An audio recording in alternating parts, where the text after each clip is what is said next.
much more than merely not wanting us to waste our lives in such obvious, foolish ways. I want us to invest our lives in wise ways.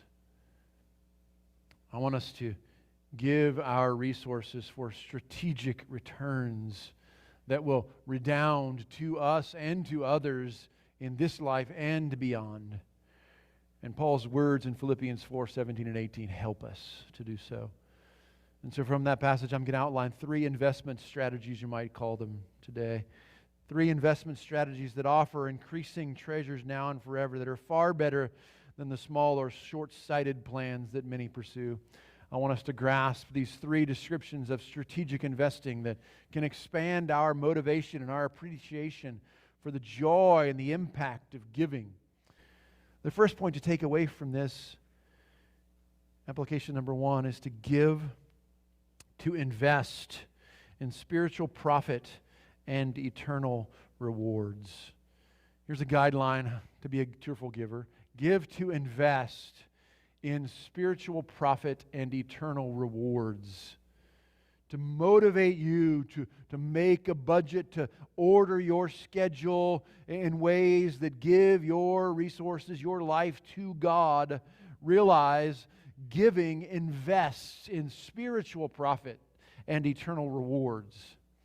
That's what excited Paul here more than the gift that helped him. And it did help him. I mean, the man's in prison, and in prison the Roman system doesn't take care of you. You've got to be taken care of from those outside. And so he needed that help, and he was not minimizing the real tangible blessing of the Philippians gift, but he was far more zealous for what the gift would grant them. Look at that in verse 17 to see what that principle is. Not that I seek the gift itself, but I seek for the profit which increases to your account. So fundraising is not the goal of Paul's letter. It's not the focus. He's not even the focus in recognizing the Philippians' giving. He was not seeking the gift, but he was seeking. He was seeking something, because he emphasized that word in the contrast, second part of it. He is seeking. And the Greek word for seeking, there's sort of the mere base level kind of seeking. And this is an intensified form of that. Sort of a goal-oriented, gain-focused, seeking for, seeking after. There was something he was after. Paul was seeking, he says, this productive output, this profit increasing to their account. Now look at verse 18. Move on to a second point.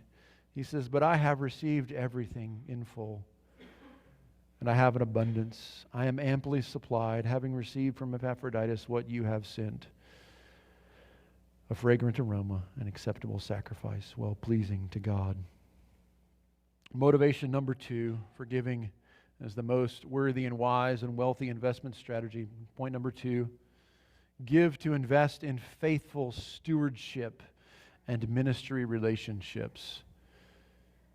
Give to invest in faithful stewardship and ministry relationships. Right? In verse 18, Paul pivoted back again to appreciation for the gift. With this language that's actually, in that day, it's like writing the language is like he wrote a written receipt of full payment for all that they had sent. Paul had received, he had taken in the account in full. And he abounded so much that he added, he had been made full, he had been filled to the brim, he had accepted, he had welcomed from Epaphroditus the things from them. And as is evident in Paul's meticulous communication here, his care for this gift here, and if you go over to 2 Corinthians, you see the same thing in the collection for the saints at Jerusalem, the very careful language and communication that he had is talking about that. You see that Paul was very serious about stewardship. I urge you, give to invest in faithful stewardship and ministry relationships. For your own joy, for your own eternal good, give to invest in spiritual profit and eternal rewards, and to invest in faithful stewardship and ministry relationships. And then thirdly, today, be motivated to give, to invest in sacrificial love and acceptable worship. And by that I mean love for God. I mean worship that pleases God. Point number 3, give to invest in sacrificial love and acceptable worship. And I get that from how Paul described the Philippians gift at the end of verse 18. He says it is a fragrant aroma, an acceptable sacrifice, well-pleasing to God. Now, those are all terms that reach back to the Old Testament. To Old Testament sacrifices and offerings that were roasted, and then that pictured the sweet smell arising to God for Him to enjoy. And these descriptions emphasize that the Philippians' gift to Paul really wasn't ultimately to Paul. These were an offering to God first and foremost. Giving is an act of worship to God, of expressing love for God, appreciation toward God, trust toward God first and foremost. So with this third point, we see again how God has designed and commanded, even in giving, what is best for us, what is most transcendent and transformational for us in Christ. God doesn't need our gifts, but He has graciously planned to save sinners and to give us the privilege, the pleasure of being His instruments to worship Him with gifts and in ministry to others for His glory. So He welcomes us into that work, and then He rewards us by His grace. This is the wise and right investment strategy.